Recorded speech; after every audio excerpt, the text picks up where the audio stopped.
की हाल चाल है वीरो भरा। उम्मीद करना कि सारे वीर भरा ठीक होंगे। तो मैं तुहाडा भाई जिहड़ा कि अनीसा दी बाजू च फस्ट व्लॉग लैके आया तुहाडे लई, प्यारा जिहा ते एक मिठा जिहा व्लॉग जिहड़ा कि अज मैं तुहानूं पहला तारफ करावां अपना कि जिला सियालकोट ते पिंड मेरा धुले ग्रां छोटा जिहा गाँव, उत्थों जाके मैं व्लॉगिंग करना पिया।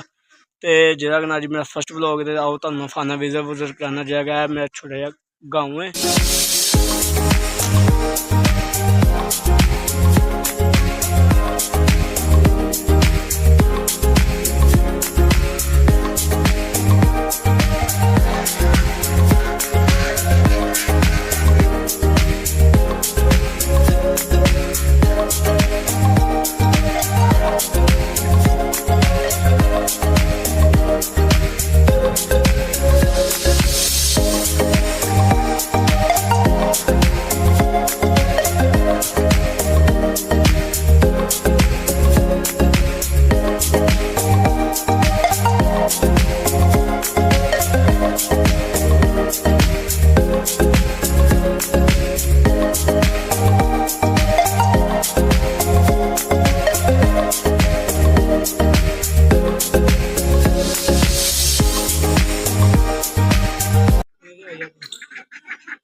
भाई जान जो ना अबू ने पट्ठे बढ़वाई छड़े ने ते पट्ठे हुण उत्ते पाओ जी थल्ले ए ते काम मुक्का ही